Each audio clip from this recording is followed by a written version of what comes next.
Greetings and warm welcome back to Intersections, where our aspiration is to dissolve boundaries through which we can then expand our horizons and our understanding and a sense of personal potential.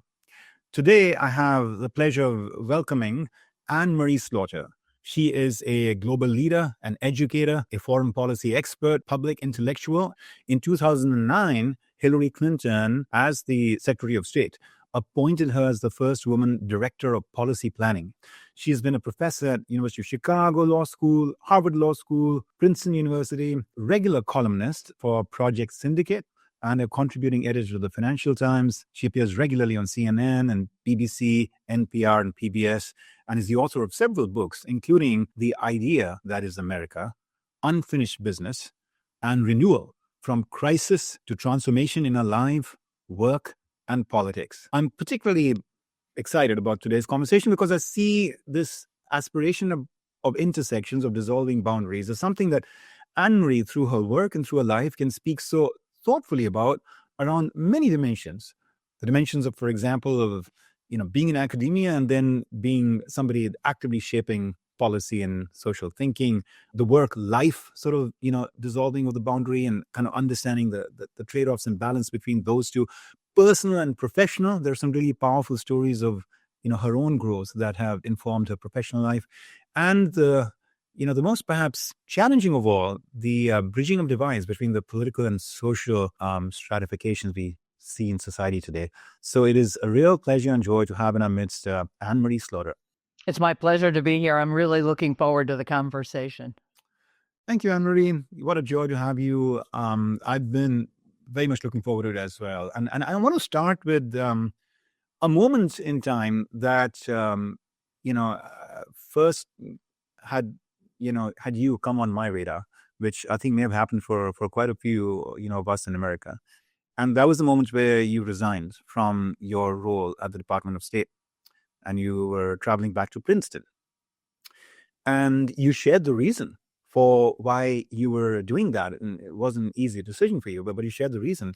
And that really struck with me, right from there. So I've been very sort of intrigued and invested in the arc of your life, ever since that moment and, what I read about it. And of course, we'll unpack more in the moments ahead. But could you just share like what that moment was and what triggered that and and what happened there?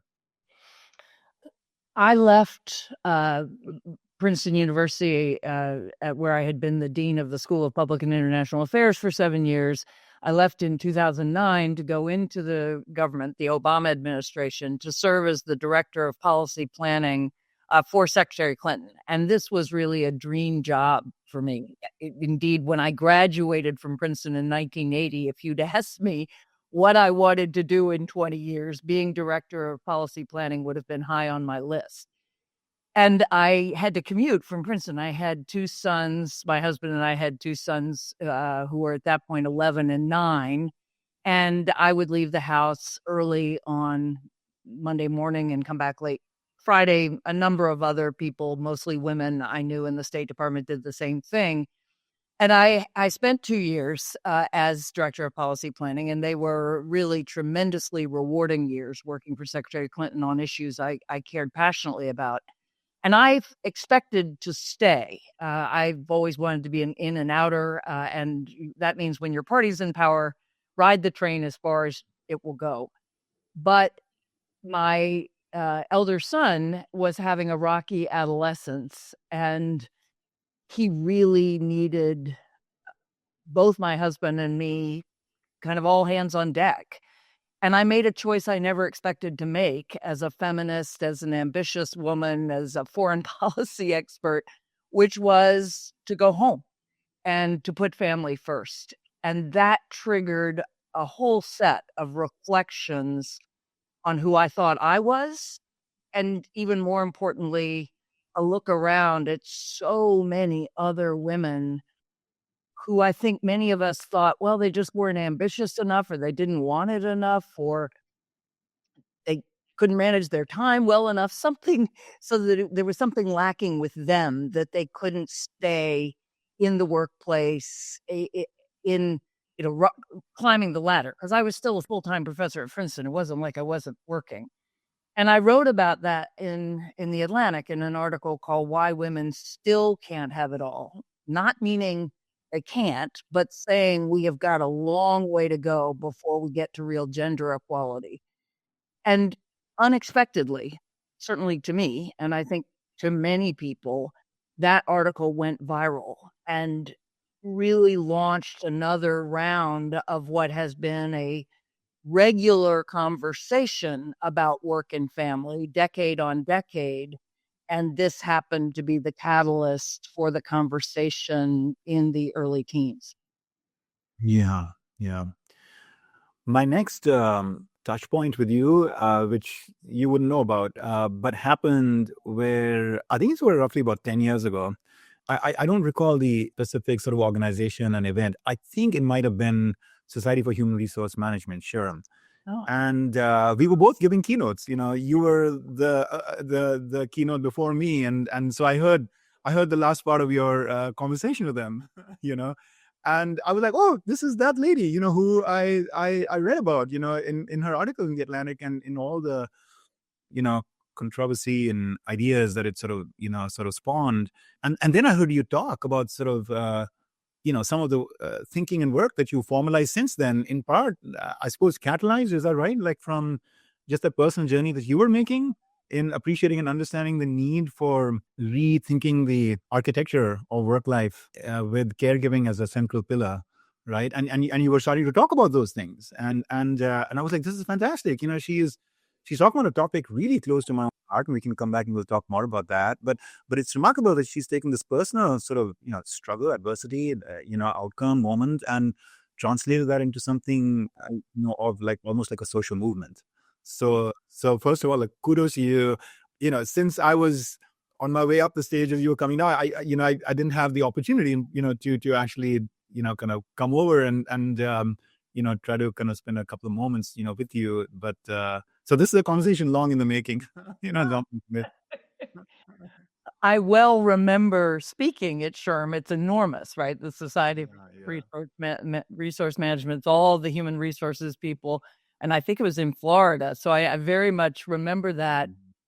You know, that was probably in 2014 or 2015, because when I wrote the article in the Atlantic, I was focused almost entirely on changes we needed to make in the workplace and in the arc of careers. I wrote about, you know, intervals and why was it that you're expected to climb the career ladder between 25 and 55? Why can't you take time out, particularly women live longer? But I was very focused on career. And then I wrote a book coming out of that article called Unfinished Business, Women, Men, Work, Family, which came out in 2015. And in thinking through what really needed to happen, and I say that, you know, I'm a foreign policy expert. I had never, always thought of myself as a feminist. I am a feminist, but I'd never done women's studies. I hadn't immersed myself in literature. So in reading and thinking, I came out at a very unexpected place, or at least if you asked me in 2012 whether I'd be writing about care for the next 10 years, I'd have said, no, that's sort of traditional women's work. And I do the work my father did, not the work my mother did. But by 2015, I realized that work my mother did of a homemaker, of a caregiver, she's also an artist, but she didn't fully find herself as an artist until we were considerably older, although my younger brother was still at home. And I realized that work is the foundation on which I stand and my brothers stand, and that family and the strength of those connections didn't just happen. They were woven by her time and energy and care. So I really came to realize that inevitably the beginnings of the women's movement, as often happens with a group that is somehow not marginalized in various ways, we were all appreciating career and striving for career, which I think is enormously important. But we were discounting the relational side of our lives. And that is what care is about. It's about being connected as a child to your mother, your father, whoever, your caregiver. And that process of care as you get older, it's not just physical care, it's really about the nurturing of another individual. I always say, it's a care relationship when you're as excited when that person succeeds as when you're succeeding. You don't feel competition. And so by 2015, I'd realized we have got to make room for care in all of our jobs, for men as well as for women. And we have to value it both financially. Even if you're not paid, you should be able to contribute to pension funds, to get Social Security, that kind of thing, and socially. So that if you say, I'm home caring for my children or my parents, or any number of caring professions, we should give you the same prestige as if you say, I'm a banker or a lawyer or a technologist. Yeah, as an immigrant to America, having spent my earlier years, formative years, all the way to, early adulthood until I graduated from college in India, and then coming here to the United States about 37 years ago, and straddling in some ways these two cultures, and seeing what is it that I really love about one, and then what is it that I love about the other. This area of caregiving is one which, from a very early stage in my time in America, I would just scratch my head sometimes. I'm like, what is going on? How do we survive here? It's a world so pretty on the outside, but a little bit of a mess on the inside. And then India is like kind of a mess a little bit on the outside, but it's so pretty on the inside. In part because of these things. My wife, for example, sometimes observes like, I tend to just look at it when somebody falls sick. Just look at it. In India, like, the whole community swarms around that person. The extended family and people of family, and everybody just stop doing what they're doing, and they're just there to support that. And here, the person is alone by themselves, going in for a doctor's appointment. There's not even somebody there to hold their hand. So, what you're talking about speaks to the very core of sort of my being. And I've been also seeking to kind of find a way to kind of make the case here for that these invisible, acts, and these intangible things are actually ultimately deeply real, and have strong, even material impact in the lives of people. It reminds me of the comparison I was doing, Anne-Marie, between Malcolm X and Martin Luther King, and both of them, right, like sons of pastors, both of them living through the same era, Black, being treated really badly, by society, and some of the forms of racism that they experienced, and ultimately, ending up becoming preachers, pastors themselves, and civil rights advocates, and both being assassinated, both being killed at the age of 39, actually coincidentally the same age. So much in common, and yet we know they took kind of, somewhat different paths, and of course, Malcolm X, close to the end of the arc of his life, ended up sort of doing so much incredible personal reflection and reform, and he went to the Hajj pilgrimage, and in the Islamic faith that he was part of, and opened himself up to seeing things in a much more inclusive and integrative way, which, yeah, I guess most people in the narrative they've heard about him don't necessarily recognize as much, but it was incredible to see the transformation growth he was going through. But for all those years, he did have this divide between the blacks and the whites, and he called the whites the devil, and all of that. And Martin Luther King had a whole different approach, towards the civil rights movement, and so you might wonder why. And so what, again, this is just a hypothesis, but one of the key differences I found in both of them, despite their similarities, was the inception formative years, for both of them. So, Malcolm X, he actually had, a fair amount of pain and struggle with the way some of his upbringing happened, a fair amount of struggle even between the relationship between his father and mother and with the children, and his father died really early. It is alleged that it might have been an act of racism that killed him. Who knows? But that part, I'm not necessarily here to recount that history, except it was painful. It was painful for him. But Martin Luther King, on the other hand, and I just kind of quickly picked up this quote from my book, where he says, "It is quite easy for me to think of a God of love, mainly because I grew up in a family where love was central and where lovely relationships were ever present. It is quite easy for me to think of the universe as basically friendly, mainly because of my uplifting hereditary and environmental circumstances. It's quite easy for me to lean more towards optimism than pessimism about human nature because of my childhood experiences." Yes. It's as simple as a baby crying, whether or not she's picked up or not, right? Whether her basic needs are met through connection to another, whether those ties that you describe, and which you do feel so keenly in India. I was just at my first real trip to India and ended at a big Indian wedding, and all of the women of my age were aunties. We were all aunties. Laughed at American aunties, but this sense that older people, the friends of your parents, are family in some way, which is very similar to African American culture, where again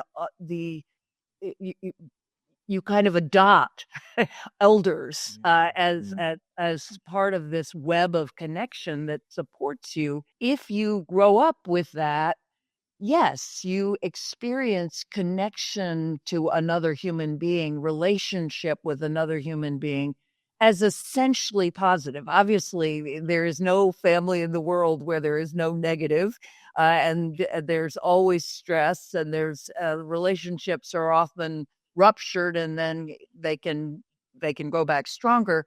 But I think that's exactly right. That your experience of connection or lack of connection to others or misconnection to others. In other words, if you're abused by someone you are directly connected to, shapes your entire worldview. Indeed, I've just published an article with a colleague in the Daedalus, which is the journal of the American Academy of Arts and Sciences. And it's an academic journal, and we've written about a worldview of care. We've looked at how to define individuals as both connected and separated, as both relational and individual. They're both, but that gives rise to a worldview that is also relational as well as individual. And it's a very different worldview than the assumption that development for a human being is to separate from their family and go out into the world and achieve, which is a very Northern European white Protestant view. Very and quite different in many other cultures in the world. Yeah. Well, having again been blessed and benefited from both. In my case, I look at it as like Eastern and Western. The more community oriented view and the more individualistic oriented view.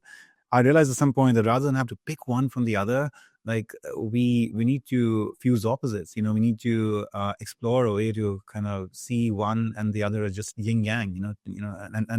And then one sort of like metaphor that has kind of helped me there is to think about the human body and think about the organs of the body. And wouldn't it be strange if the lungs said like, I'm supplying all the oxygen here and I'm just going to take off and just do my own thing, or I'm going to extract attacks from all of you because like I'm the brain says, wait a second, I'm the smart one here, I'm doing all the thinking, what if I send the wrong signals to you all? Or the heart says, oh, wait a second, I'm the one who's giving all the blood, or the kidney says, what about me?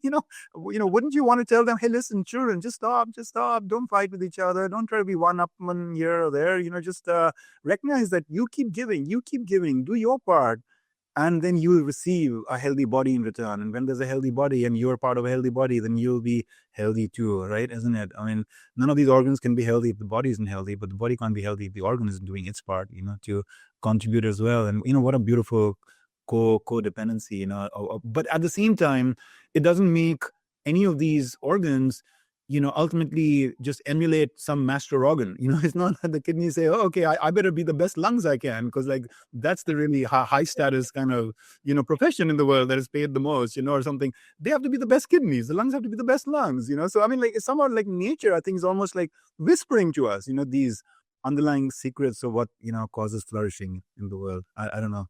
I love that. And I think it's exactly right. But I'm just loving this image that, there are the kidneys, they're at the urinary tract, and the lungs are up.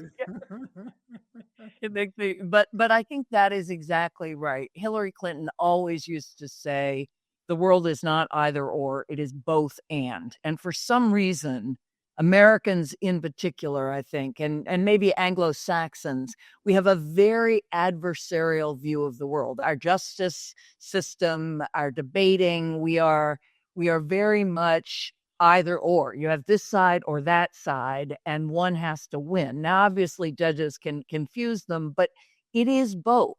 It is, we are part of something larger, and we need to be healthy. We know that isolation and loneliness actually kills us. People die much earlier. This is, again, you can't survive as an infant if you're not connected to others, but neither can you as a person going through your life. You physically and psychologically and neuroscientifically need connection to others. And also, you need to be a separate individual. So that cell that you're describing must be both a kidney and a piece of the larger body to flourish. And I think of this often as a woman because, again, for me, growing up in the 60s and the 70s with a father who encouraged me to have a career, and this was the heyday of what was then called women's lib, women's liberation, I wanted to escape from being a daughter, a sister, later a mother and wife. Those are all identities that are relational. They're defined in relation to somebody else.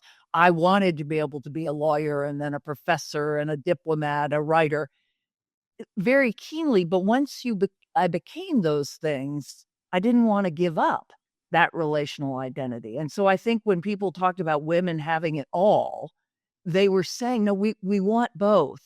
And actually, men need both just as much. This idea that men should, are the breadwinners and they don't need to be needed and they don't need to be connected to others is crazy. But it is that both. And for many of us have a very hard time thinking in both and terms rather than in either or terms. Yeah.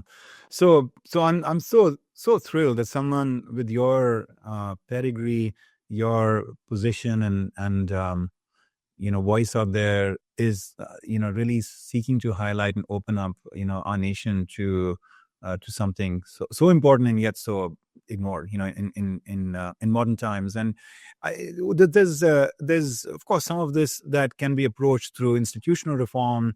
Highlighted a lot about sort of how public-private sector kind of practices need to be sort of evolved to the point where caregiving can be again appreciated, and the space for it can be created and honored. Since a lot of my work and our audience and our kind of conversations are about sort of like the personal growth, the individual as a key catalyst, of what sort of ultimately society would ripples through society. I wanted to kind of just share, ask you about what do you think are some of the mindset changes, some of the renewal aspects, which we'll come back to as a topic. I know it's key area that you've been looking into, this notion of renewal. What are some of those individual renewal aspects at the family level, community level, individual level that you think are also core to us seeking to support, manifest in our culture in order to give a really place of great honor, to caregiving? Well, I want to start by saying, before I ever wrote about gender equality and career and care feminism, I define myself as a foreign policy expert writing about networks. So when I look at the world, I see a world of 200 some sovereign states, those multicolored blocks that we see on maps of the globe. I understand that is the international system and that states make war and peace and that they are very powerful entities. But I also, and since the beginning of my career, since the early 1990s, I have seen networks of government officials. So I look at networks of bankers or of justice ministers, but also networks of corporations, of churches, of civil society organizations, of universities. And I've argued that, again, you have to see in stereo. You need to see both. So I start with this idea that sort of dual view can be applied pretty much to everything. As a leader, for instance, I can look at my organization as an org chart, as a hierarchy. Here's the person who is the boss of this person, who's the boss of that person. And that is important because that's power. And that is a dimension of power that you should not pretend doesn't exist, because the people who have the power exercised upon them certainly are aware of it. And yet at the same time, and this was a big part of my own journey as a leader, you can see your organization as a flattened series of networks. Who is connected to whom? Who is more central and who is more on the margins? And as a leader, I learned to think about leading from the center as well as from the top. Again, I don't pretend that I'm not the CEO and that I don't make more money and have more power than many people in my organization. But I also think, particularly when we are trying to make change, when we are trying to improve our culture, how do I understand my own role at the center, and how particularly do I reach out to those who are on the edges, who are the Mhm. least connected, so that connections are a form of power.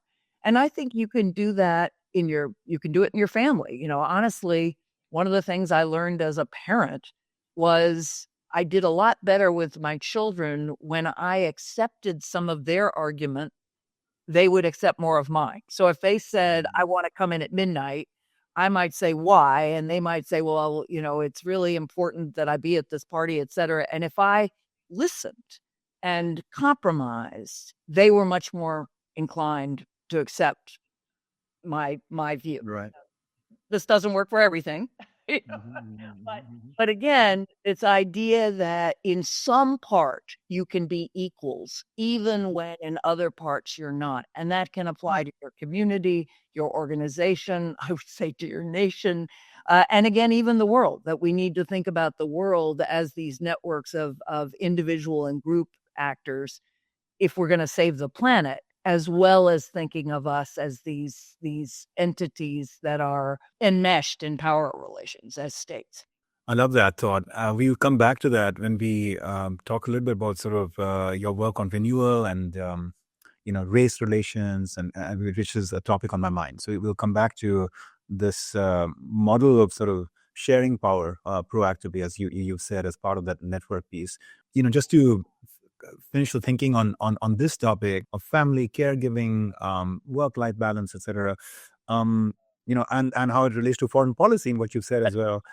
So I went through the following experience in recent years. So I have three siblings, all sisters, and a couple of them, the older ones, very, very sort of aspirational, ambitious, and one of them is now in the United Kingdom, pursued a path in dentistry and then women's rights and things. The other one came to the United States and did a computer science degree and has done well for herself. And then our younger sister, we were always looking at her and saying like, so and so, just like, come on, I mean, like, be more ambitious and do more of this and do more of that and all of that. And she's the one who stayed in India and has had a good life, blessed life. We're very, fond and grateful, of who she is.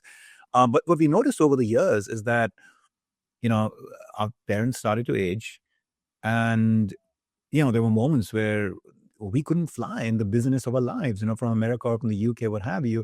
But our baby sister was there, and now that parent is ill or has to be taken to the hospital, or, there's a birthday and we just can't be there. We would love to be there. We know that there are now just a countable number of years left. And of course, we try to go as much as we can. We are there. But suddenly we found that the kind of almost like slightly more relaxed, pace of life and the lack of like that, like drive to just kind of ascend some kind of professional mountain allowed her to have more flexibility and space to actually represent, this generation of siblings in those moments where caregiving and, all of that needed to be done. And one of the things as a metaphor I took away from that, very humbling moment of the last several years is I've just grown to really appreciate how there is, different seasons in life. And in certain seasons, certain things which may show up as perhaps material weaknesses might become strengths, for that community.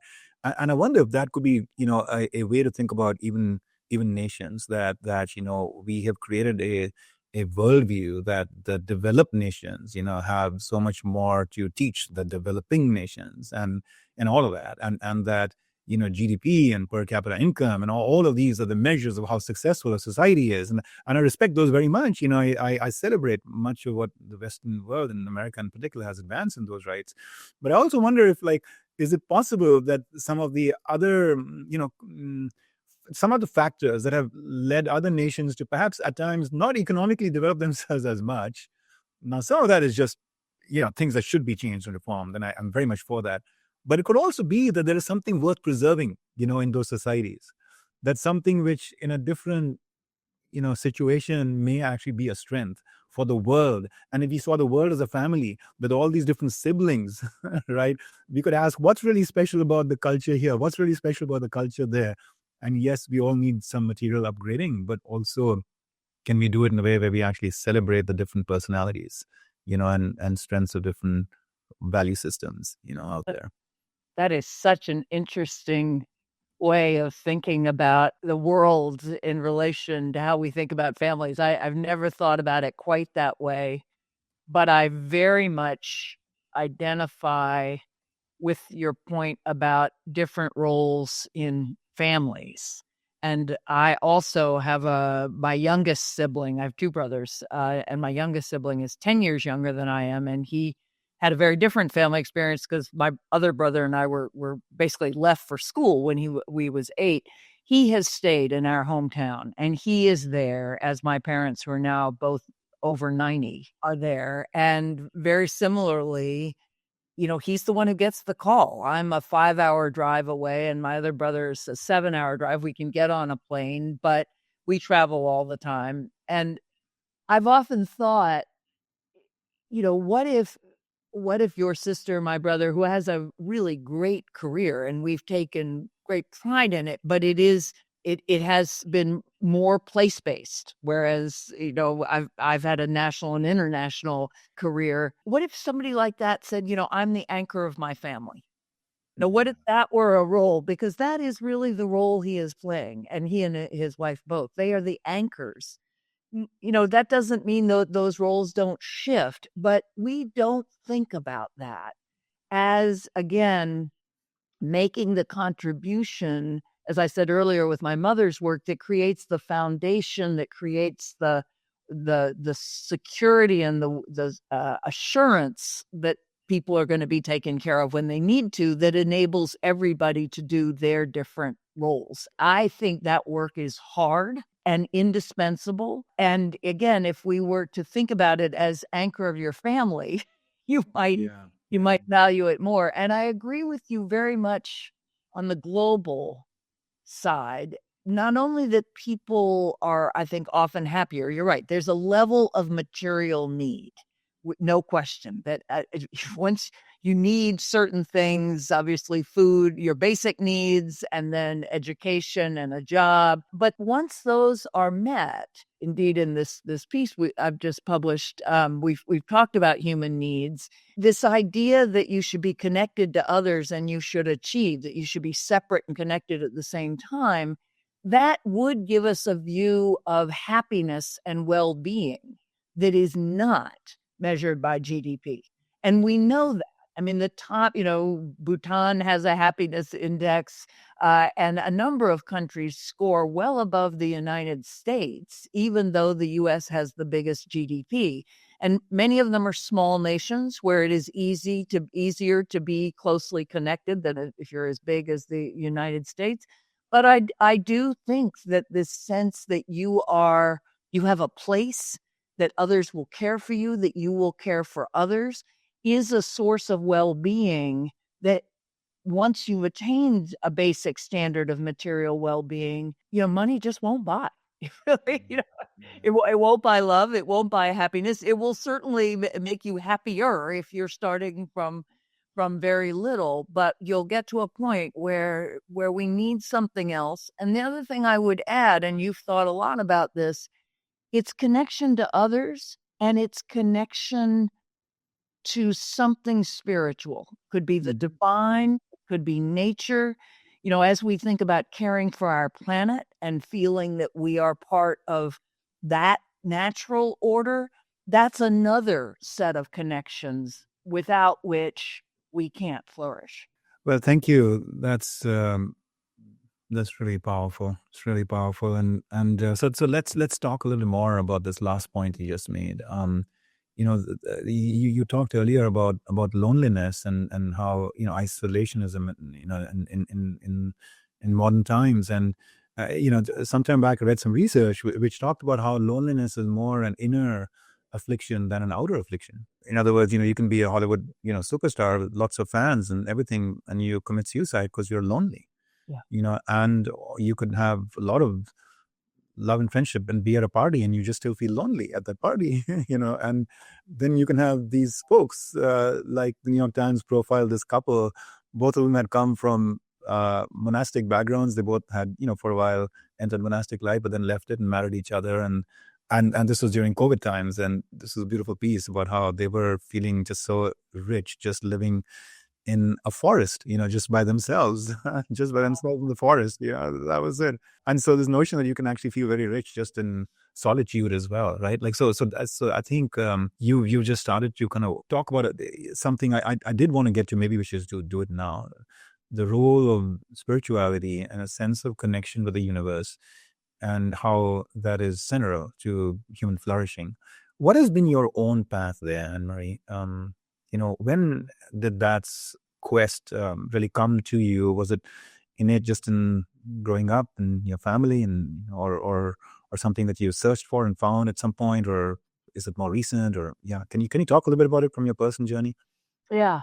So it was not so important growing up.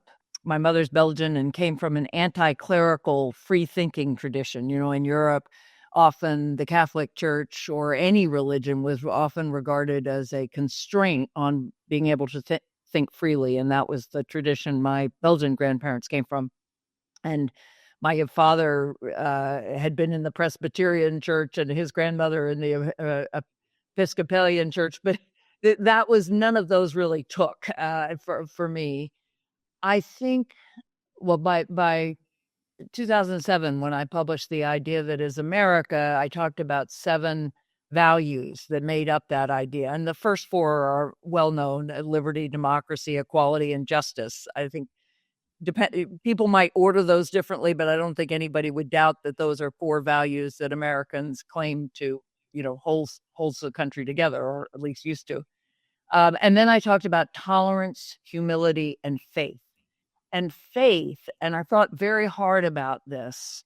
I don't necessarily believe in a specific religion, but I believe in the power of faith and the need for faith in the sense of connection to something larger. That can be something that motivates you in terms of making the world a better place and the faith that it can be made a better place. But that can also be something that is more personally spiritual. And I would say from there, at some point also, my path has been through beauty. And my mother is an artist, and I cannot draw or paint. I can take beautiful pictures, and I sort of see with her eyes. But she gave me the gift of seeing beauty in a leaf, in a puddle, in a reflection, in an industrial landscape. I mean, there are very few places where if I zoom my mental lens out or zoom it in so that I'm looking at something very small, I cannot find beauty. And that sense of beauty connects me to the world in a very important way. And then more recently, and during the pandemic, I became a passionate bird watcher. And when I'm out birding, again, I feel connected to nature, to beauty. Birds are infinitely fascinating, even the ones that we see all the time. And that I understand, I think, people who have of deep faith, whether it's, the monastic existence or, more people who worship together in a more conventional religion. And again, in India, I was fascinated with all the different gods. But I think that we need to acknowledge the place of that connection to something bigger when we think about human needs and human flourishing. And it is not something that can ever be fulfilled, I think, just by individual achievement, because by definition, you are merging yourself in something bigger. And that is what fulfills some deep hunger in, I think, all human beings. I just loved hearing your personal journey on this. So beautiful. And And to throw in beauty into that as well as part of the spiritual seeking was lovely. I was just with my wife the other day and we were looking up in the skies and I was saying, look how gracefully that bird is flying. Just look how gracefully that bird is flying.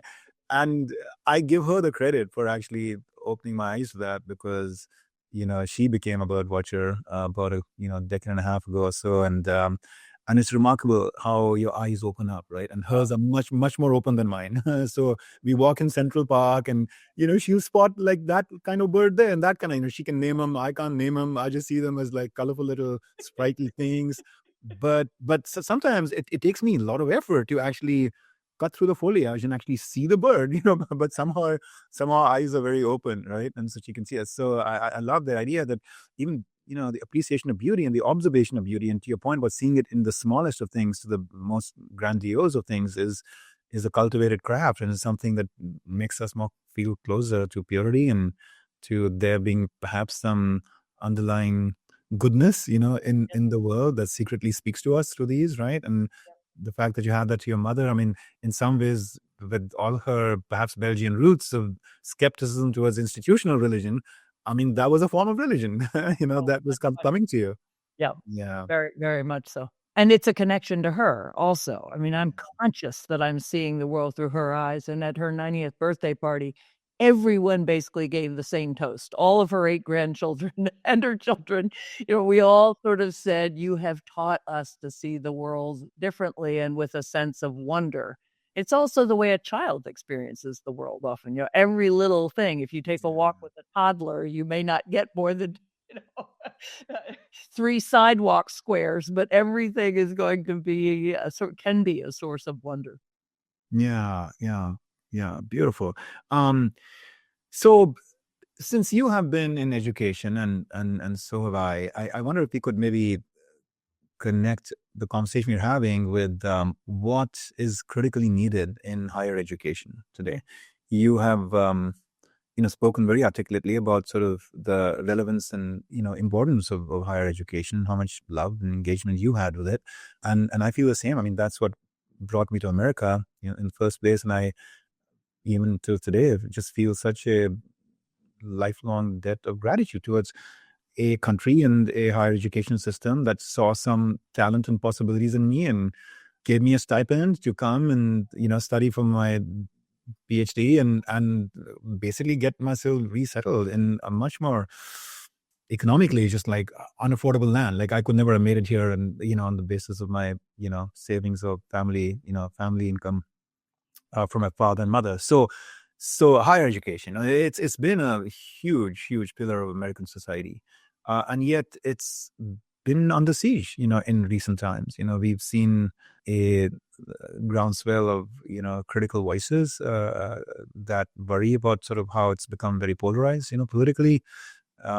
we have seen the Israel-Palestine challenge in the recent months that has led to a whole lot of just fairly crippling protests and a straining of the culture, on university campuses and all kinds of other controversies that have come. And, we know they're very expensive today as well. So one of the things I worry about though and wonder is there a, drift away from committing to the cultivation of character, both from the students and from the faculty and from the core mission of the university and getting more caught up in this way of sort of, how do we prepare them for a career? And the success comes on the basis of publishing statistics about how many of our students are graduating with a full-time job and what was the kind of level of salary they were getting and which firms are actively hiring from our institution. And look, therefore we are so successful and we are the right place for you to have an ROI from whatever it is that you're invested in, right? And I respect that very much. And of course, you and I are products of that in many ways. And at the same time, I wonder if like something deep and profound has been lost along the way, and what would it take to create renewal in higher education, but maybe a little bit of a spiritual core? This is a hard question, and I'll separate off what you said at the end because I do think all higher education, as much as possible, and certainly high school education, does need to include moral education.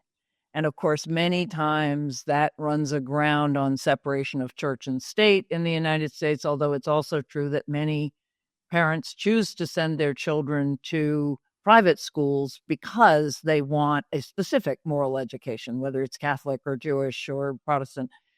But this idea that teaching students to not to lie, cheat, or steal. In my high school and my college, we had an honor code, and you had to sign, your tests, and your word meant I have not, cheated on this exam. And this idea that you are being formed as an adult who has values and honor as a way of thinking about those, to me, I think is very important, and it's tied in with civics. But just this idea of moral education, I think we have moved away from for many reasons. But you can have a humanist moral education just as much as you can have a religious one. So I'll put that as part of my answer. The question of higher education in the United States is really difficult because, in part, people like you and me, most of the people who write about higher education come out of a very small handful of very well endowed elite institutions. I mean, they are the very top, the top 20 or 25 universities in the country. They are all wealthy enough to nurture a traditional vision of liberal arts education, unlike in Europe and many other parts in the world. You have 4 years to study all sorts of things rather than choosing at 18 to follow a pre-professional track as you do again in Europe. And I think I don't know about the Indian system, but I know that this is true in many places. And that notion of cultivating what Montesquieu called, the back room of your mind, right? So that for the rest of your life, you will know a little about music and enough about many different things that you can continue to educate yourself, which is just a wonderful vision of what education should be. And it opens your mind and enriches you in so many ways. And then you choose your profession. If all Americans who went to college of some kind or university of some kind could have that experience, I think we could defend American higher education wholeheartedly. We would really question the attacks as being only politically motivated. And yet, through the work that New America has done, my organization, it's this Think in Action tank, we do a tremendous amount of work on education. And a lot of what we do is on high institutions of higher education that do not provide an education that will, in fact, enable someone to go on and get a job. And often students who borrow a huge amount don't graduate. So then they are, essentially they're left with a lot of debt and no degree. And even students who get a degree cannot get a job that enables them to earn enough to pay back their debt and to rise. So when we look at places like Princeton or Columbia or Michigan or Berkeley, so public and private schools, those are true ladders of social mobility. And many of them are wealthy enough to provide grants, and they are jewels, I think, in the world of higher education. But there are many, many other institutions, particularly in the sort of the middle ranks. We do a lot of work with community colleges, and those are often quite wonderful, but they need overhaul and reform. And so I see both. I do think there's an attack on higher education right now that is more politically motivated because often higher education is more to the left. Wall Street is more to the right. Right? I mean, I could attack business if on political grounds and say, look, all you bankers, you tend to be on the right. Banking is bad. Well, that's ridiculous, right? It's certainly true that people who devote their lives to learning and reading overall tend to be more on the left. These are gross generalizations. Those attacks are unwarranted, but attacks on our American students and students from anywhere getting what they pay for, both in terms of education that opens their mind and that prepares them for a better life, we've got a lot of reform to make. Yeah. In my work on leadership, I've been getting very sort of drawn in the last decade or so to tackle this issue about sort of how do you close the learning doing gap, right? Like it's not much value just being like a learned fool, where you know a lot about empathy and all the, kind of all the nuances and research around empathy. But then when you show up in a real situation, you can't empathize with your child or with your colleague or whatever, what have you. And so, and there is some learning one can generate from looking at other disciplines, whether it's athletics or learning how to play a musical instrument or what have you, about breaking, that discipline into small actions and doing a lot of practice, humble practice, and getting feedback. A ball machine keeps throwing balls at you, and then you, over time, learn to hit the forehand in the right way. And the feedback is that it hits the net or it goes out of the court or it lands properly on the other side. No, we never do that with regard to human conduct, with regard to relationships, with regard to, character, how we show up in the world. And yet, could it not be amenable to the same treatment? So it's gotten me to go to places like West Point to study their model for developing leaders. Gotten me to go to a monastery to see how they're taking young men and women in their 20s and over 2 years as novices, as postulants, preparing them for a lifelong service, to the world. And the Gandhi ashram in India is another example of that, and Mother Teresa's, missionaries of charity. And you realize that pretty much in any or all of these, there are certain core principles on the basis of which these institutions are reliably able to generate people of some core character, unified around a common purpose, which then I think for the universities are like, wow, it's such an ideal environment. These kids are away from the trappings of their home, so they can be truly themselves, discover their own selves. They don't have the burden of raising a family or, now again, that's not completely true. That there are those who at 18 still, already have perhaps a child or more, or who have the struggle of not being able to kind of like really afford college without having to do some significant amount of hours every week on work. And so I respect that as well. But to the extent they're giving time to education, it's so much harder later in life to corral these people away from their jobs and families to come for immersive character building things.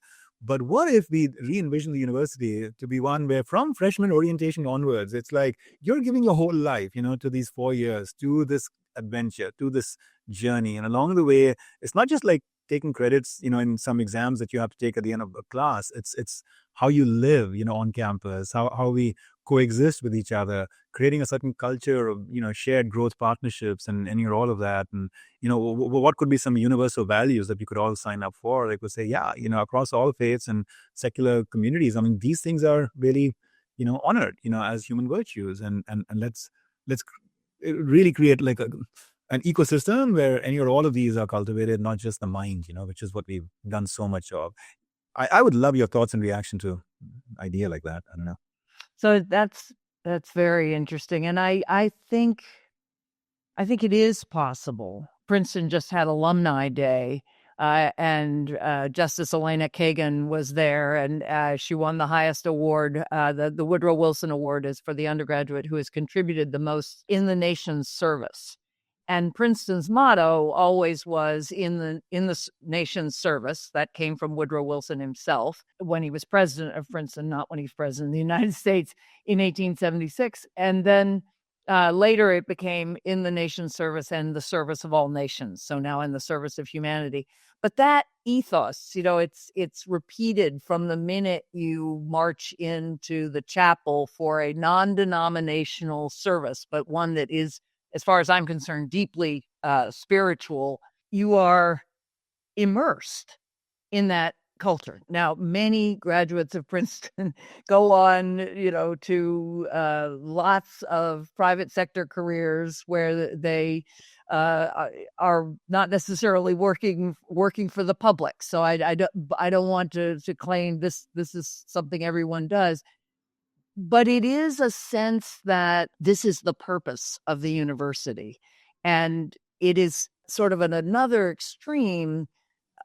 New America has partnered with Arizona State University, which is run by Michael Crow, who used to be an assistant provost at Columbia. And he has transformed the idea of a public university to what he calls a public value university.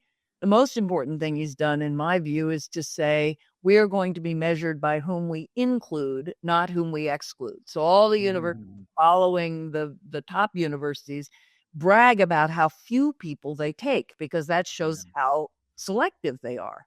And Michael's view is, particularly for a public institution, private institutions aren't subject to this, but if you are paid for by taxpayer dollars, your job is to educate the people of your state as much as you can. So he has, Arizona State has something like 200,000 students. It's a vast number. And it has a very clear code of values. And if you're there, whether you're there virtually or physically, you are, again, imbued with this sense of this is what this university stands for. So I think we should understand institutions of higher learning as having a distinctive character, and that part of the leadership of those universities, the board, the faculty, the administration, is to agree on what is distinctive about that institution and how they want to imbue students, and that can be open-mindedness, that can be critical thinking. It does, Right. but I think that is important, and it's certainly what West Point does. I mean, I've seen this at West Point, and that very exercise of coming together and saying this is what we stand for, and then reinforcing it. I do think it should be part of the mission of any institution of learning, and particularly of higher learning. Yeah, especially when you realize that, like, when you go back to the roots, and ancient Greek days and all of that, like that was core. The idea of preparing people to be noble citizens, I guess, engage in civic issues. Yeah. Yeah. Okay, beautiful.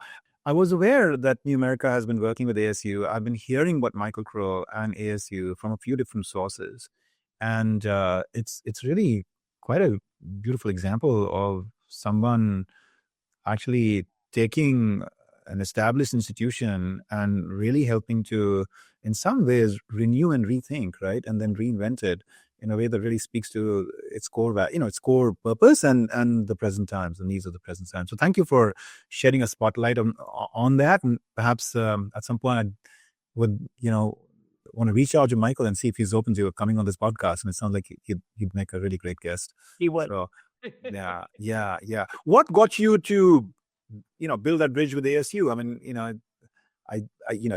you have your roots in the Ivy Leagues and everything, and here you are working with this novel experiment that he's running there. Yeah, and I've taught for ASU as well. I've been taught at the Thunderbird School. Okay. At New America has a partnership where we offer a virtual master's in global security. And that's been a real innovation where we can bring together some of the top people that we attract in Washington with ASU students and ASU faculty. So it started because our education program proposed an idea of a University Innovation Alliance. And ASU is routinely rated the most innovative university in the country. But there are a number of others, and they are generally public universities. Georgia Tech is one, Ohio State, that are really innovating. And we had proposed this, and Michael actually then created it. And he talks about ASU as the new American university, and we are New America. So when I took over New America in 2013, I invited him onto our board, and we have then partnered in a way, again, that we think reflects our hope of a renewal of American higher education. We actually work on birth through workforce. So it's all the way up from care, at the very first moments of a child's life, all the way to apprenticeships and workforce. And along the way, we have just been repeatedly struck by the innovation and the ability to take risks and to be deeply inclusive. His idea is that you can be a university that reflects the population of your state in large numbers and be a top research university. Now, to be fair, when he took over, ASU was created in 1959, and it was a teacher's college. So nobody could change Princeton or Columbia or Harvard like that. It's just not possible because the faculty and the institution, it's just such a deep, old institution. But he, having come, as I said, from Columbia, he found an institution that really could be remade, reinvented, and he is an extraordinary leader. So we have been along for the ride, and I've felt that I'm a product of Ivy League institutions, and I revere them in many ways. But if I'm focused on the future of higher education in the United States as a whole, ASU is more of a model than any of the institutions that have educated me. Yeah, yeah. Well, I applaud you for that. I know you say that without in any way diluting your love for the Ivy Leagues, but and respect for them, but at the same time recognizing that many flowers can bloom and should bloom. And we were just talking about this notion of world as a family and different cultures having their strengths. But how about the university ecosystem as a family? Exactly. And it's not just that you need some Ivy Leagues as the only sort of model, for how universities can be. I'm thrilled to hear everything that has been brewing at ASU, and I'm keen to study it more. I like to think about like there being bright spots in the world, and those bright spots are sort of like, they're like early indicators, of like future possibilities, and Yep. somebody just taking it on, and it may be at small scale or some scale, but it sounds like, it's quite remarkable, the freshness of possibilities and vision that he and the community there have been able to make happen. And New America is a key part of that, which is beautiful to hear as well. Let's do this. I thought maybe this would be a good moment for us to move into some of your recent work around envisioning sort of the future path for America, acknowledging some of the challenges and issues we face today, the notion of renewal being at the very center of that. Maybe you could just start with just, your choice of that idea, of renewal as so central to what it is that you're really encouraging us all to reflect on and engage in. Could you talk a little bit about renewal? Yes, it is a concept that has been deeply important in my personal life, and in the way we think about what New America is about. And I'll start there and then come to my personal journey. So, New America is really focused on the country we're becoming, the country that will be half European American and half people from all over the rest of the world. It's sort of 30% Hispanic American and 13 or 14% African American and Asian Americans. And it's such a dramatic change. And the question is, how do you both stand on the foundation of the country we are now next year in 2026, it will be the 250th anniversary of the Declaration of Independence, of the founding of the country, and at the same time recognize the things that need to change and make the really big changes in our political system, in our educational system, and how we center family as well as individuals in technology and our place in the world. How do we make those big changes so that that new America can flourish?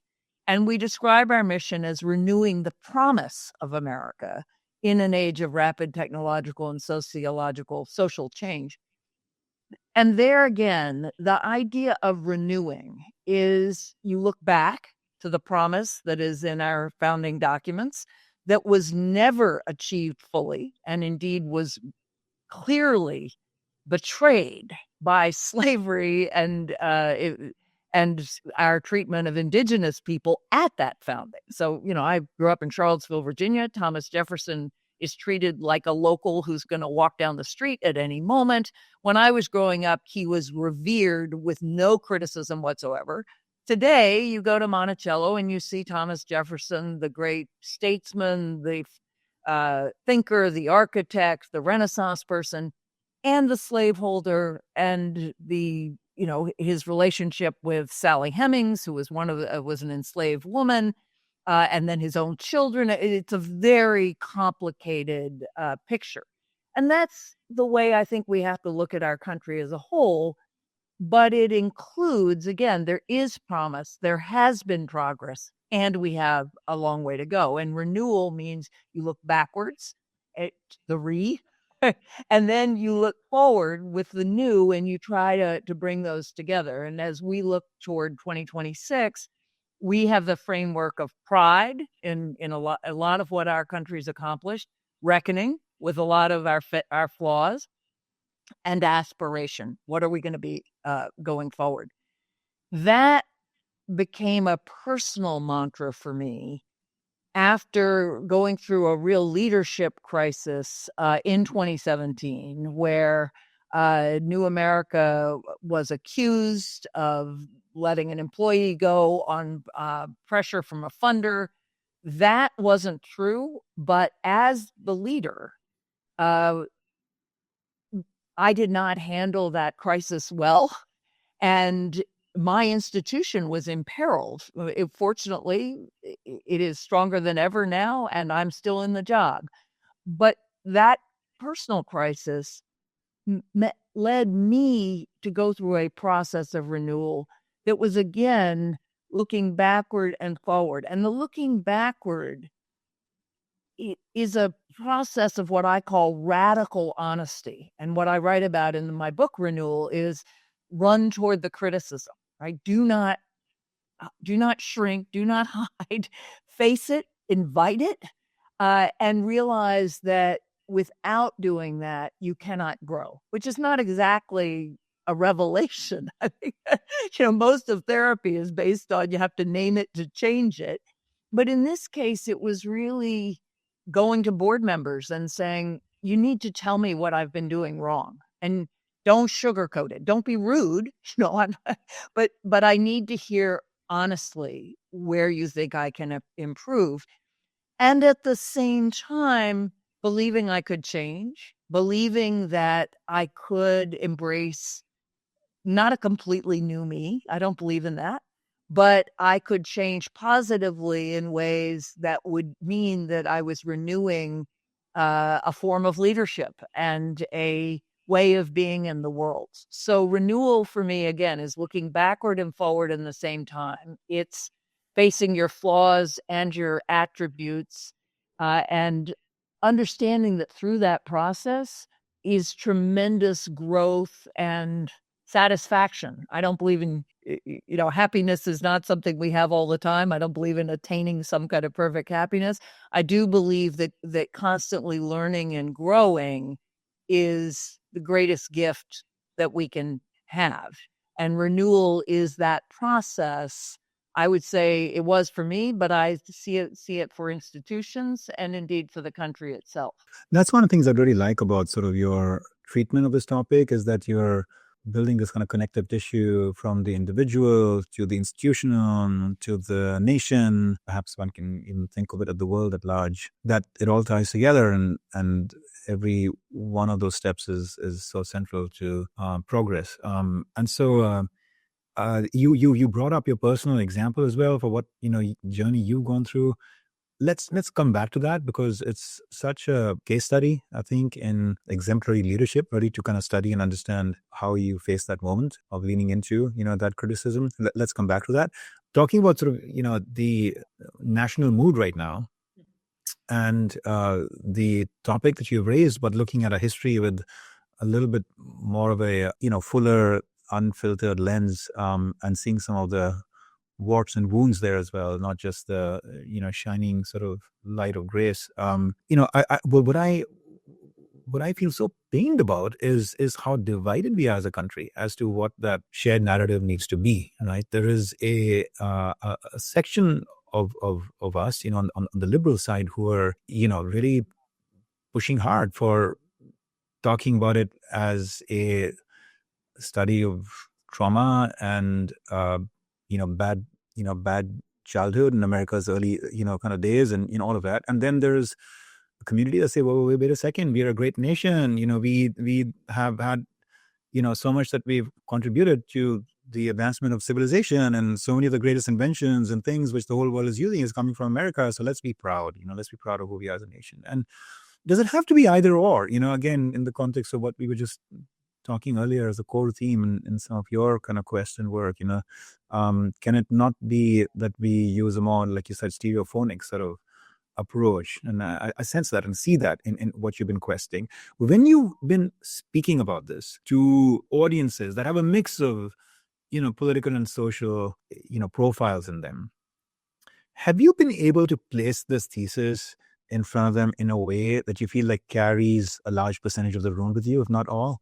I have, although not uniformly. And in part, that is because I haven't been on a national barnstorming tour with that book. And that means that many of the audiences I talked to are more on the East Coast, more probably my world. Although I will say the work I've done on gender, and after I published my Atlantic article in 2012, I did go across the country and talk to women all across the country, and was deeply heartened to feel, common experiences as women, even if they had many other things that divided them. I think that on both sides of the political spectrum, the most radical voices, the most militant voices, often drown others out. And it becomes very hard to say, for instance, I take pride in my country when I am talking to people of color, white people, who say, how can you say that, given that Thomas Jefferson, was a slaveholder, and some would say, raped a woman who was under his power and had children with her. And indeed, my own family, I come from people in North Carolina who enslaved others. And I come from Belgium on one side, but North Carolina and Virginia on the other. And I do think it's both and, because I think simultaneously you can look at the hypocrisy. I absolutely believe that the words of the Declaration of Independence inspired not only our own great reformers, from Frederick Douglass to Martin Luther King to the women of Seneca Falls. I mean, it is hard to find a successful reform movement in the United States that did not seize those words and say, okay, what about me? And globally as well. If you look at Gandhi, if you look at many, many other anti-imperialist movements, etc., and I do take pride in that. I think that pride should not rule out the reckoning, just as I think the reckoning should not rule out the pride. But when you are talking to someone who is determined to, kind of rub your face in one side or the other, it is, I think many people who agree with you are afraid to speak. And that somehow we have to find a way to enable what I believe as you believe. I believe there is a majority who will find common ground. They are not going, it's not harmony, but that there is a majority who, and in fact, I can demonstrate it. Common Ground, More in Common, the organization More in Common, just ran a study where they found that 70% of Americans, and this is just this year, agreed with the statement, I am proud to be an American, but I recognize my country's flaws. 70%. So that validates exactly what you and I feel. 40% roughly of Democrats who were polled thought that only 40% of Republicans would agree with that, because they thought only 40% of Republicans would recognize my country's flaws. And Republicans thought that only 40% of Democrats would agree with it, because they thought they couldn't say, I'm proud to be an American. And yet the total was 70. So that encapsulates the problem. And somehow we have got to empower, uplift, focus on that 70% and not the smaller groups that are just certain that the other side is no good. Well, my sense is if we do a good job at that, we'll carry more than 70%, because some of those other 30%, they just don't have the capacity yet to make that narrative. But if some people can be out there helping them make that narrative, you might not get all of them, to your point, but I think we'll get a lot more. So I'm really cheering you on in that quest, Anne-Marie. And I realize it's a really hard thing to do because of the emotionality, of the times we live in, the kind of way social media and the whole digital space has made people rush to, you know it. I mean, rush to judgment so quickly and get caught up in their own echo chambers and all that. And yet, could there be a framework, a model through which we can create a more unified, kind of, embrace, right, of a national identity? You've been a scholar of power, and one sort of way in which it's playing in my mind, how do we create that more unified framework, comes from like thinking about power, in a certain way that connects the personal with the institutional with the national, right? So tell me what you think of this. So I had a struggle in my class, about 4 years ago, where some students spoke out very admiringly about George Washington. We were talking about leadership after all. And then somebody else pushed back really hard, because of his being an enslaver as well.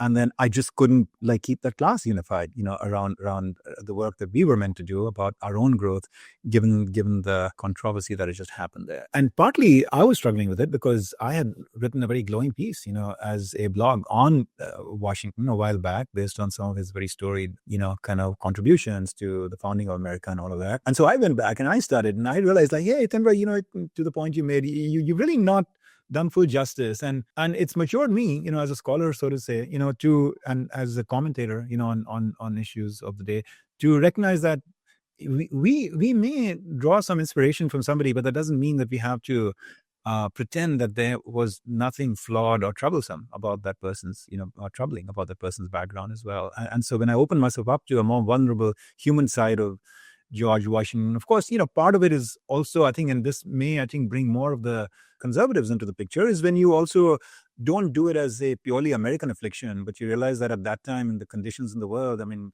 enslavement was something that, I mean, was happening all over the world. Blacks were doing it to blacks. I mean, brown people were doing it in the caste system in India to like the people who were lower caste. I mean, not enslaved, but bonded labor. There were just so many of these kinds of very unsavory social practices that were happening everywhere, and America was, caught up in that. And when you think about it that way, then I just wonder, where like tomorrow humanity might go.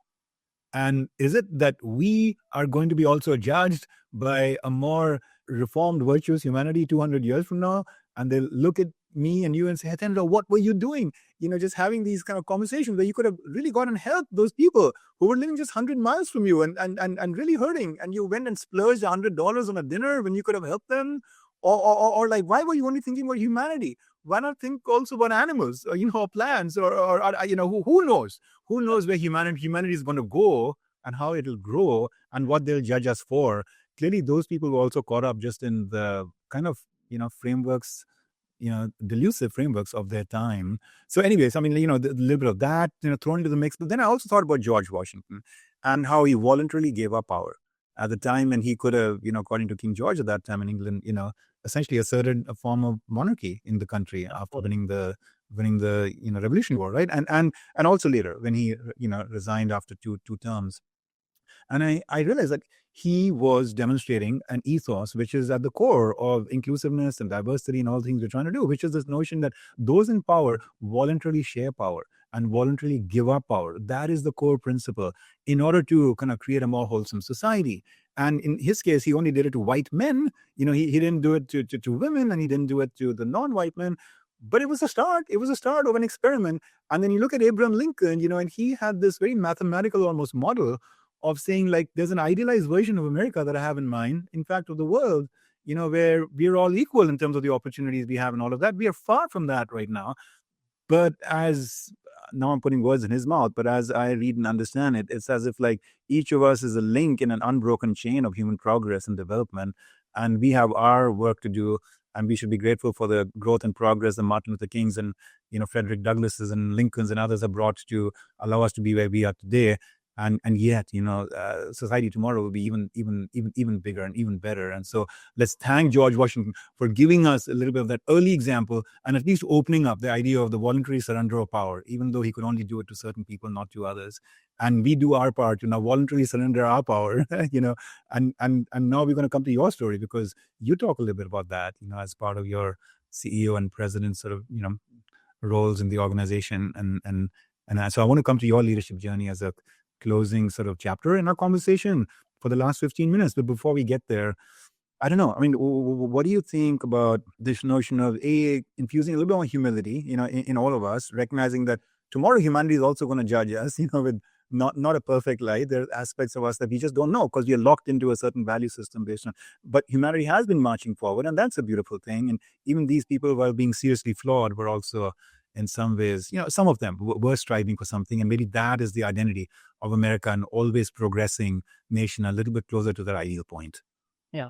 So I believe very much in that understanding of human progress. It ties back to believing in faith, the power of faith. In other words, even as I understand that progress narrative, which is always what the critical legal studies people accused me of when I was teaching at Harvard Law School, that I was, the progress narratives were a liberal construct and clearly naive. I understand that if your people were consistently, in the first place, owned and then oppressed by people who were marching forward on this progress narrative, I totally understand why you have to call people to account. And that's what Frederick Douglass does in his great speech on the 4th of July. And that's what Langston Hughes does when he writes poems and he says, "Land of the free, not for me."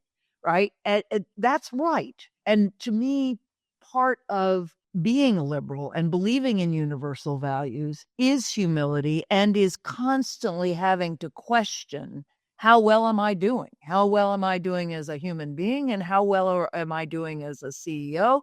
And how well are we doing as a country? And that it is actually that dynamic that has led to the progress we've made.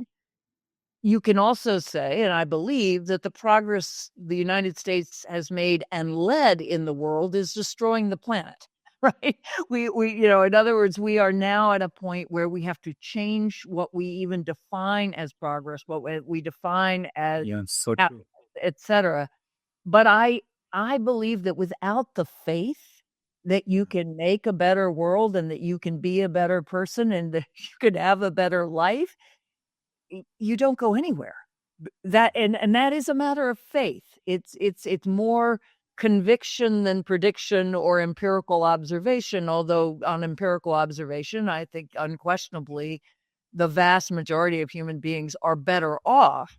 But again, we have to now question a lot of those models. But this is something we shouldn't assume it's just going to happen. It happens if we are willing to be humble and to compare ourselves, to what we say and to what we think we believe, and to be constantly not immersed in self-criticism, but questioning and being honest with ourselves. Well, thank you for that, because it is such an apt way to enter into the last chapter then of our conversation, which is, as I was, continue to celebrate and appreciate and study your path and your work, I've come across this defining moment in 2017.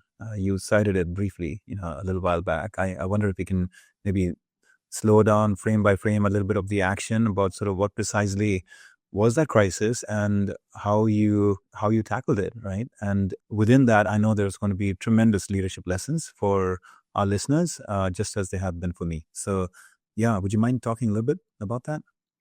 No, I won't go further than in the book because I don't want to. I mean, the actual details will always probably be a subject of disagreement between me and the people concerned. But what I can say is that New America was, and I was specifically, accused of giving in to funder pressure, specifically from Google, and then deciding on the basis of that pressure to spin out a program. And that was not true. That was a program that we had supported for a long time, that I had raised money for myself. And the reasons for wanting to spin it out were much more related to the internal personalities and record. But a good leader would have anticipated that because there was, Google, because there was an emerging techlash, which was something that had not happened, but very quickly the story of, David versus Goliath, and New America sort of in between, giving in to funder pressure, which, as a think tank, as a university, as a scholar, this well, that will end your career, and rightly, right? You have to be independent. You have to not be doing what funders want you to do, where it violates your values. I did not anticipate those things, or I did, but not well enough. Very quickly, we were on the front page of the New York Times twice, in a very unflattering light. It's still on Wikipedia, and I don't know that we'll ever be able to change it. And I still didn't fully appreciate the seriousness. I was abroad. I should have flown home immediately. I should have been, front and center, working with my own leadership and any other help, the board, et cetera, in figuring out a strategy to defend ourselves.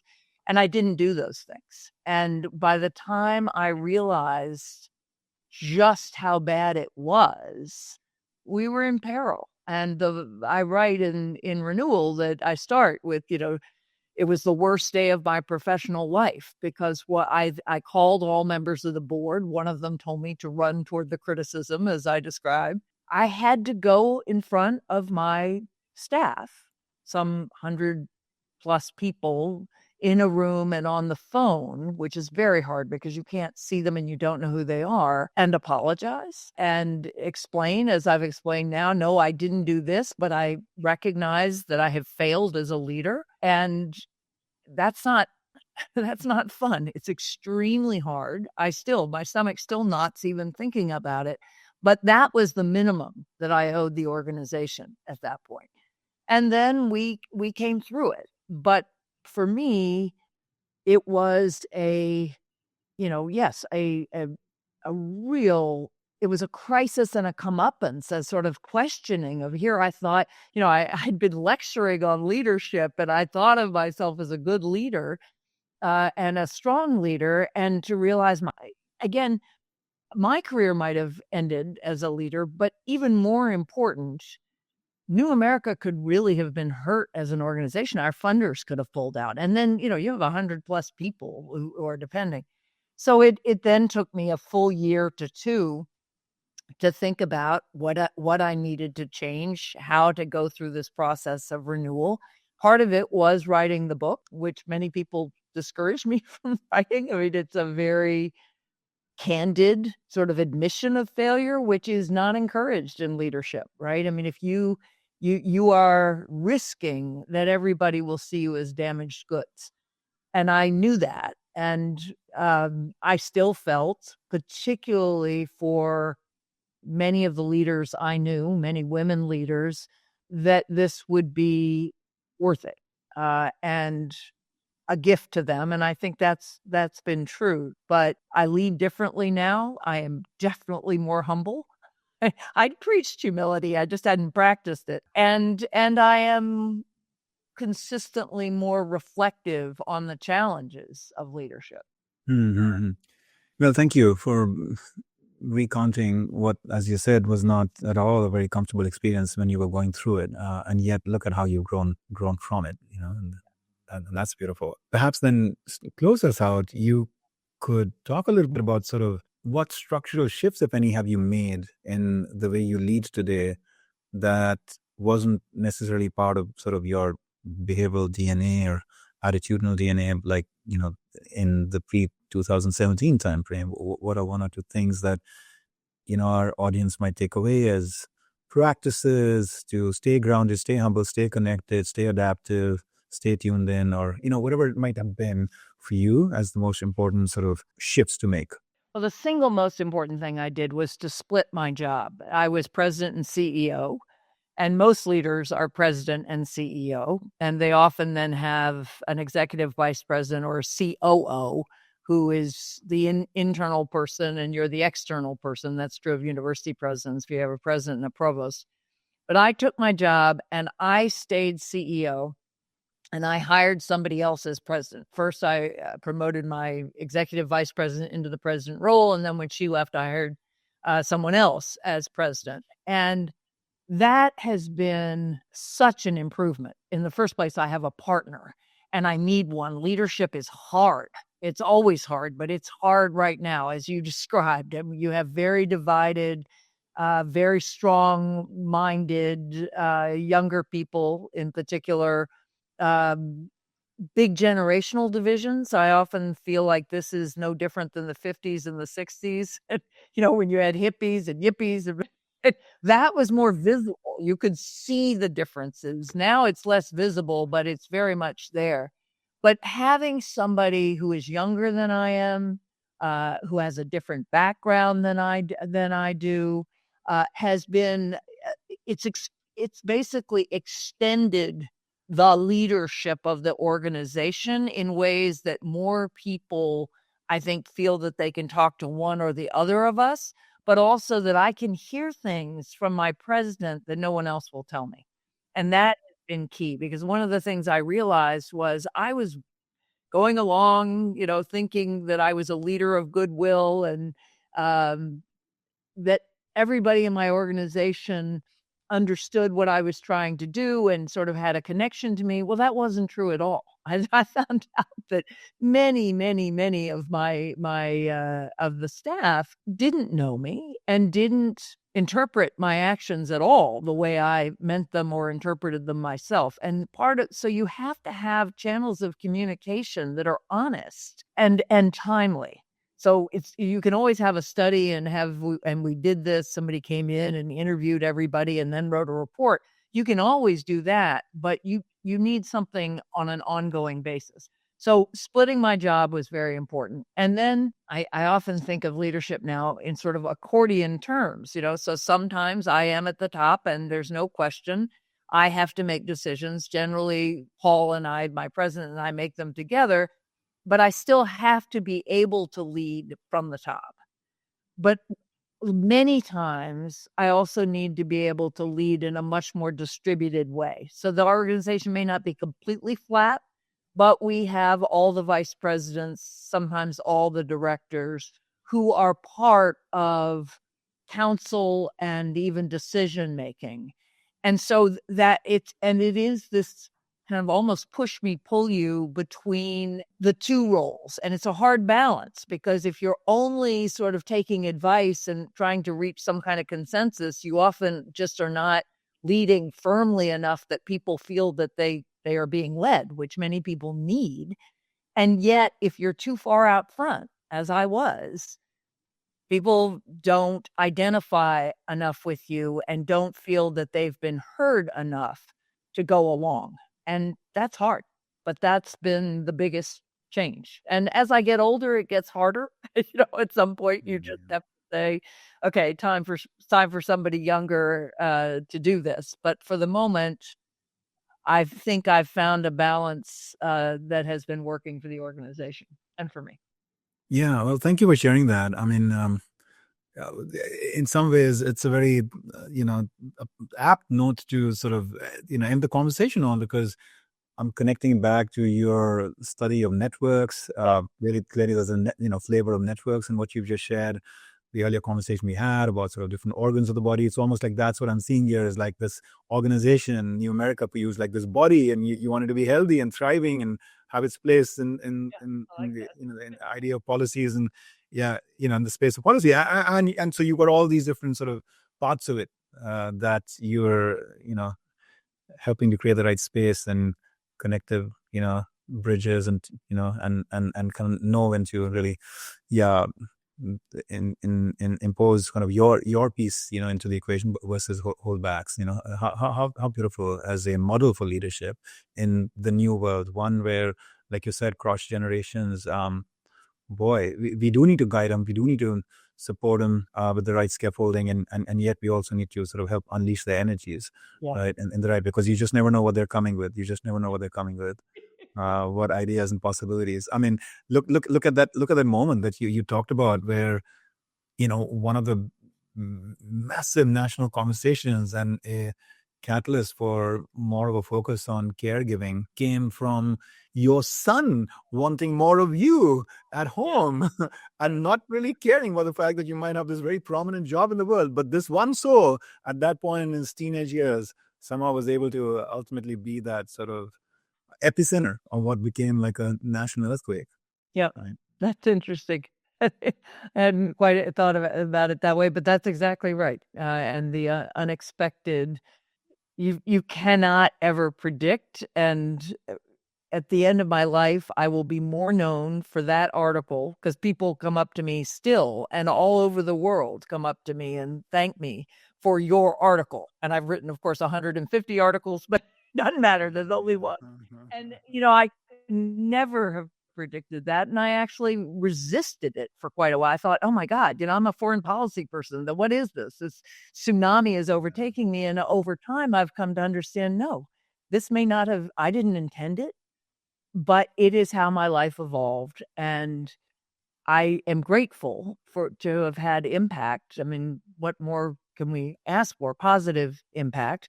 And then you learn to integrate sort of the things that have happened, the things you can't predict, with the things that you have tried to achieve, and bend some, and stand firm some. It's that same kind of balancing, as a person and as a leader and as a thinker. Yeah, yeah. No, you must know of Clay Christensen. I remember his work on sort of how do you measure your life. And again, there you go, somebody whose whole profession was around a whole different sort of business discipline. And yet for some reason, what ended up really seizing the imagination of the world, from him and his lived experience was his idea about how we should really think about sort of happiness and the pursuit of success in life. So Exactly. so I see a little bit of that pivot and shift and expansion in a sense of your remit in the world. And so to end our conversation, Anne-Marie, I mean, would you just kind of share with us, and I want to give you the last voice and word here. Would you share with us sort of what are you most looking forward to in this unfolding chapter of your life, at this stage, with every thing that you have accomplished and pursued, and the advancements you made, and yet the hungers you still have for what you want to manifest and see in the world? What is it that you're most sort of, what's your big dream, to pursue in the years? Well, if I look 10 years from now, I hope that I am in a position to keep writing, and to write in a way that weaves together fiction and nonfiction together, and really devote myself to not just scholarly writing, but to writing in different ways than I write today, and teaching. I hope to travel, in the world and teach it at different places. Again, not as a regular professor. But my big dream right now is to be able to play a meaningful role in reknitting the nation. And I am thinking very hard about how to do that, how to marshal the assets I have, the networks and the contacts I have. I believe passionately that we have to maintain the rule of law, that without that, we cannot survive as a nation, because it is I started my career as a law professor, as a lawyer, as a law professor. I taught lawyers for 12 years about what law meant. I think of it as the glory and paradox of mankind, because we create our own rules, right? Just like a sport, like football, we create the rules and then we agree to abide by them. So in the end, there is no constraint but our own will.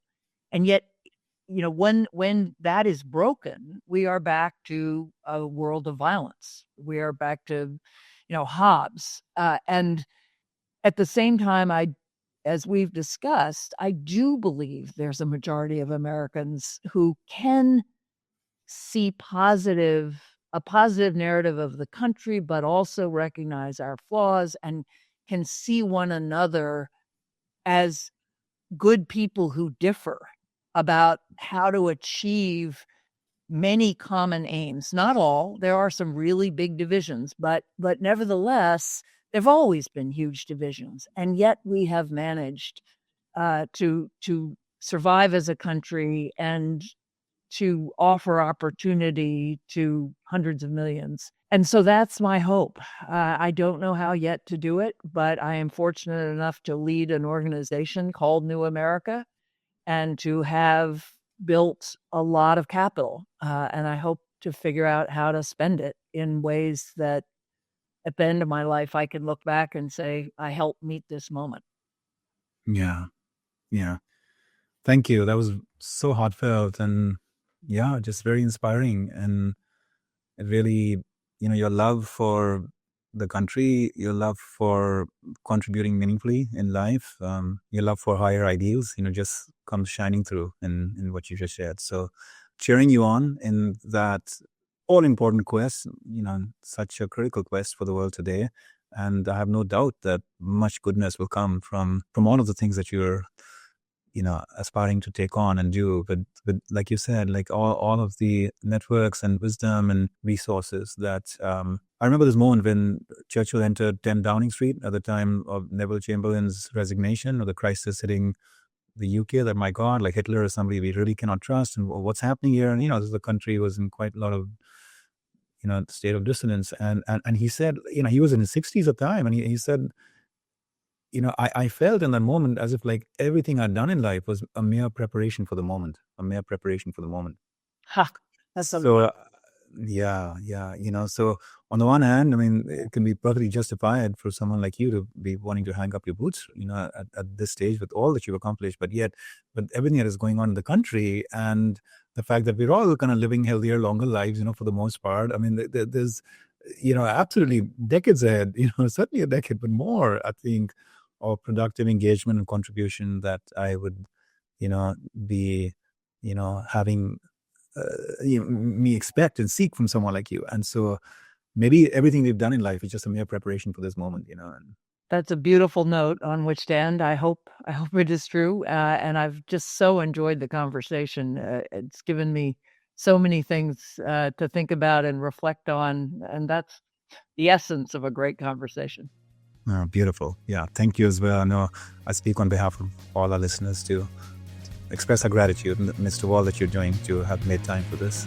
Much good will come from it in their lives and mine. So thank you. My pleasure.